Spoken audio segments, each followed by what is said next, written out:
Since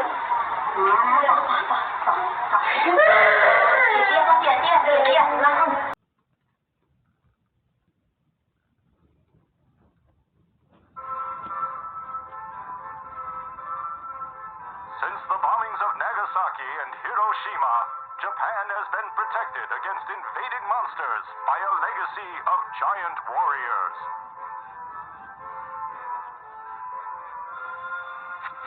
Today, there remains only one.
introductory explanation of what a Nephilim is, where it comes from, and then we can kind of break into the wars that occurred later on during the flood.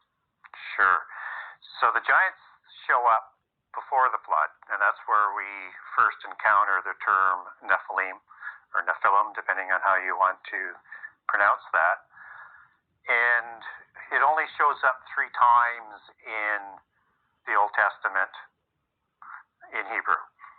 And you won't find it in the King James Bible. You have to take it actually back to Hebrew. So where it shows up is the first time is Genesis 6:4, which is where most people connect it to. And it is the word that you take the word giant back to from the King James Version back to Hebrew, and it will say Nephil, and it won't have the I am on there because that's the male plural of it. So you'll just see Nephil, and it goes back to Nephal, which means fallen. That's as its root word.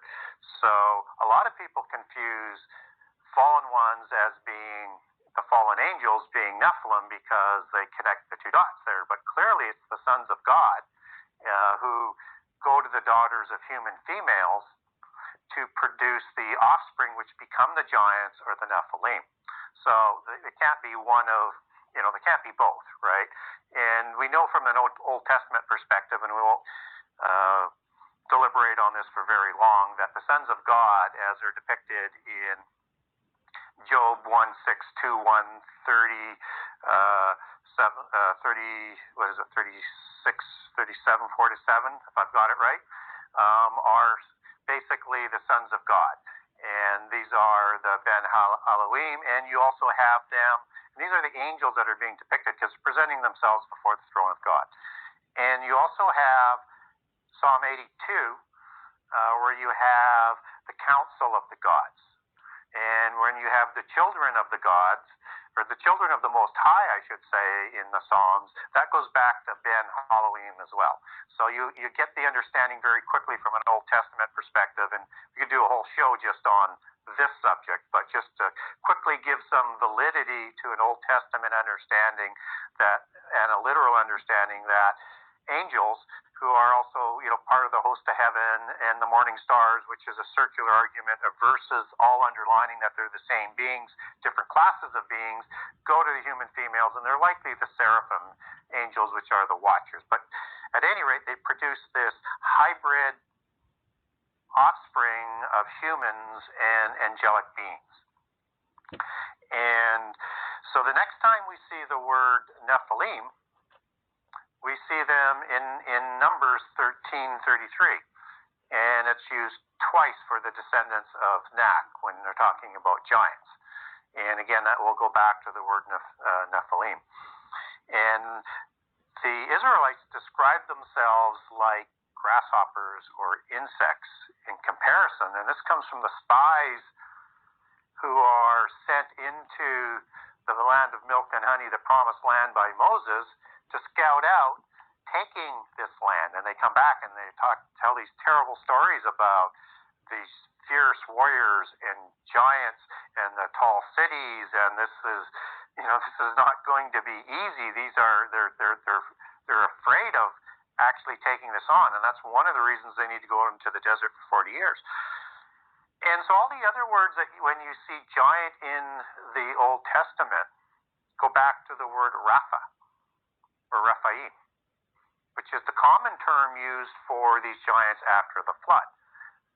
And so when you see that the Anakim are descendants of Nephilim, and then you go to Deuteronomy 2:10-23, it'll say twice essentially that Anakim are also Rephaim.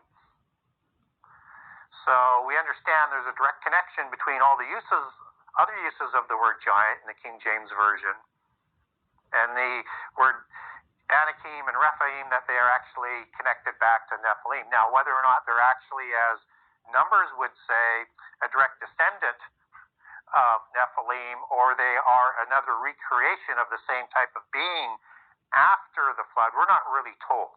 And for me, I prefer a second incursion over somehow surviving the flood. But Numbers 13 does leave that a little bit ambiguous, but we're not really told how they show up after the flood. I just think a second incursion fits better with Scripture. But my second position fallback would be they somehow survived the flood. So I might be a little bit wishy-washy on that, but my favorite, like I said, is there's a second incursion of fallen angels who would also be imprisoned in the abyss for the violations against creation, just as the Watchers and the Seraphim angels were of Genesis 6. So this is who the Nephilim are. And the Nephilim before the flood, they're going to partner with the mystical religions and the descendants of Cain and the secret societies, and they're going to corrupt the whole world, and they're going to bring about the flood. And so the flood, and in fact, this Genesis 6 story is the preamble to the flood story, because there's no separation from that in chapter 6 that goes directly into the Noah story and the flood story, and the earth is corrupt. And the whole earth is corrupted, I think, which again is basically a whole other show in terms of what all that might mean, but understand it's more than just the violence. Like the animals are corrupted, the plants are corrupted, and I think that's why God actually calls the specific animals of the species onto the ship, because it's kind, it's not all animals. Kind is species as it's used in the Bible. That represents that species to survive into the new world after the flood, and that we're probably not corrupted, even though we get both clean and unclean animals. So that's, again, a bit ambiguous, but he does select the animals that are going to survive nonetheless. And that's why they come to him, because he has in mind what he wants to do. Just as humankind is going to get a second chance to fulfill their commission as an Adamite and to start again free of this corruption. But yet also in Genesis 6, it also says that they're both before and after the flood. So we know scripturally it's sound, no matter how they get there, that Nephilim should show up after the flood. And so we get all of these names of Nephilim after the flood. I mentioned two of them, Anakim and Rephaim. But you also have Emin and Zamzuzim and Horim and Amalekim and Avim and Hivim and Horim and on and on. And then you also have, particularly with the descendants of Canaan through Heth and Sidon, two sons, they produce all of these other peoples as opposed to sons. So you get people like the Amorites, for example, right? We know the Hittites come from Heth, but we don't get all of these other ones, where and how they come from, just the names of peoples, which is very odd, because in the genealogies, they're always named as a patriarch person as the father, but this is a very, very odd statement. So I take from that one of two things. One is that they were actually sons and it hasn't been recorded accurately, which I'm not a fan of. Or secondly, that the sons of Canaan, and particularly Sidon and Heth, intermarried with the giants to create hybrid giants like the Hittites, like the Amorites, like the Jebusites, and so many of the other peoples that also populated the land of the covenant and some surrounding areas. So we have these strange people that are showing up after the flood that are considered giants, and they are also the kings and the rulers again, and they start the royal dynasties, and many of them populate the covenant land inexplicably and unaccountably right after the flood. Because we know when Abraham goes from Ur to Canaan, he's going to be meeting up with at least the Hittites, right? The descendants of Heth, because he actually buys the plot for Sarah's burial at Hebron, which is Kiriath Arba, and Arba is the father of the Anak, so that's the ancient name of Hebron, from the Hittites. And so all of this is just to lay a basic understanding that giants were before the flood, they also show up after the flood, and they impacted both histories.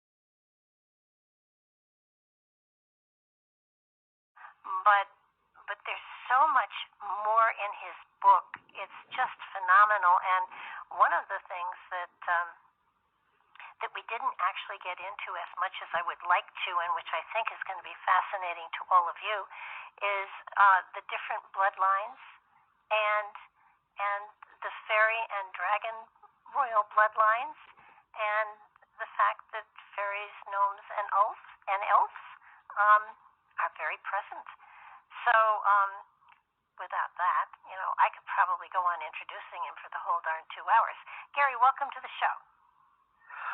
Well, thank you for having me back, and so happy to be here, and very much looking forward to what we're going to talk about tonight. And I think we're going to dig into a few things that, and as you've mentioned in the introduction, that people have, they probably will be aware of some of these concepts, but haven't really connected the dots in terms of the historical aspect and why they're still visible today.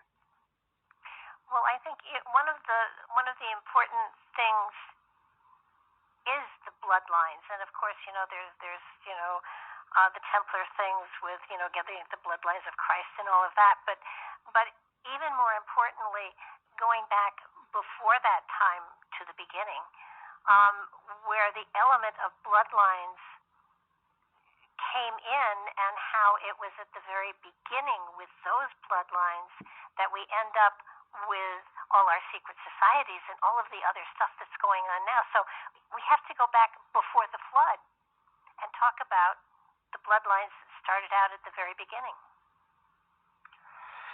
Yeah, that's exactly where everything begins, and everything that sort of stems out of what happened in the prehistory has affected our history all the way through. So in the time before the flood, and then again after the flood, you had a restart of the same organizational structure and royal families, and the same type of situation that you had before the flood is again going to happen after the flood, and they're going to create what I call the metallic dynasties that people in biblical prophecy might be familiar with, which are all of the famous royal bloodlines that come out of the Middle East and extend that to the rest of the world. But if we take that back into prehistory with what you were talking about, we have the creation of these Nephilim, the demigods, the heroes of old, the Anunnaki in Sumeria, the Titans in Greek mythology, people like the Zabalba and the Kishamaya, the Danawar, Datia in subcontinent of India, and on and on and on, of all these different names of these giants. There's a strong history and record that's documented in prehistory about the beginnings of these people, where they come from, which are from the gods or from the fallen angels as we understand them from a Christian perspective.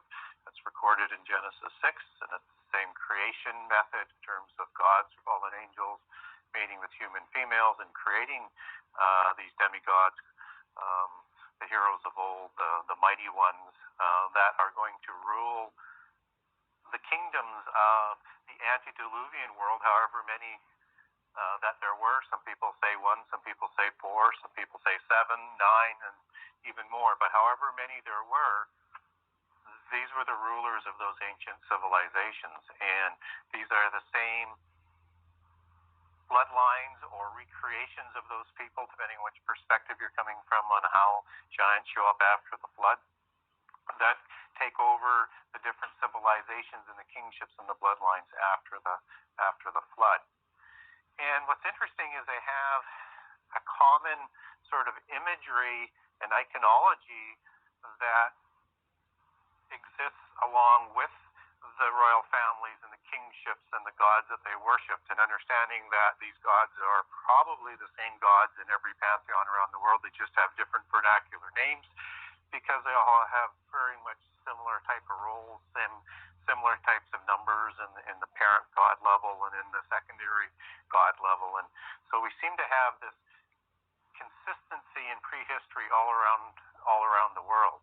And in that mythos that we see coming forward and into the legends and the mythologies and into entertainment and literature and all aspects of today, you have a certain imagery that goes along with the gods and with their offspring. And from the male side, you have what we call the dragon iconology that goes along with it, which is basically a serpent with wings, because in ancientology, the serpents and the dragons were considered the same type of being, whether or not it was a physical animal or a seraphim angel, which is a fiery serpent angel, and a feathered serpent as a dragon god. And or you have around the world, just as examples so that people understand why I'm talking about this as a global concept, is you have the Nagas in the subcontinent of India, which were the same type of beings that produced the same type of offspring, and you have the plumed serpent or the feathered serpent in, let's say, in the Quiché Maya, Quetzalcoatl, and other gods like that again produced offspring of similar types of beings in those accountings. And so that's one of the iconologies, and that's why you have this dragon that's part of the creator gods in, let's say, China, or you have the seraphim angels in the biblical account, or you have the gods of Greece originally being shown with wings and in serpent imagery, or the gods of Egypt, as Osiris would have been a serpent god. And their offspring would have looked just like them. You know, the offspring wouldn't have had wings, but they still take that dragon sort of imagery with them because it's representative of their pedigree coming from the gods. The other imagery that goes along with the male bloodlines, which doesn't have the same sort of, I guess, ongoing mythos about it in terms of the imagery, would be the raven, but people would very much recognize the raven aspect of these gods that come out of the Anunnaki, the bird-like ones, and these are from the same kind of group of gods and angels. And so raven and dragon are the male imagery, and of course raven and dragon and serpents are significant parts of the mystical and the occult religions in terms of their imagery, and that's no coincidence. So now when I move over to the female aspect of the goddesses and the offspring and the matriarchal bloodline as opposed to the patriarchal bloodlines, and understanding that new dynasties would have to be made up of the most purest and selected of the matriarchal bloodlines of the giants and of the gods to start a brand new dynasty, with a senior, first son of an existing kingship as well. And that's how they would expand their dynasties around the world, is sort of through that process. But the matriarchy is a significant aspect of starting a new dynasty. And so they have an imagery that begins also in prehistory and also in serpent mythology with Tiamat. But in this case, where Tiamat is a serpent-type character, you now have that allegory as it comes down the mother goddesses into the second level of gods and thereafter is in a owl or a fairy application. And so these are the matriarchal bloodlines, which is why we have so many interesting things about fairy tales and fairy godmothers and fairy queens, and why that imagery is so popular, because it is the matriarchal bloodline that is always going to have to be there, obviously, with the patriarchal bloodline, and they're identified because of how that genealogy goes back to these original powerful kingships and gods.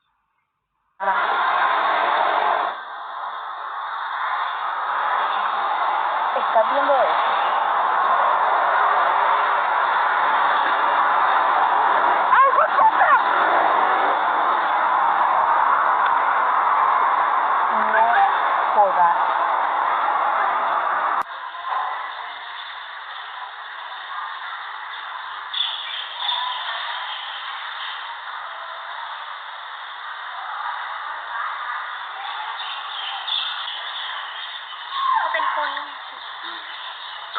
ก็ออกมาจากต้นไม้ออกรูปเป็นคนต้นไม้ออกรูปเป็นคนเหมือนกับโบราณใช่ครับนั่นน่ะ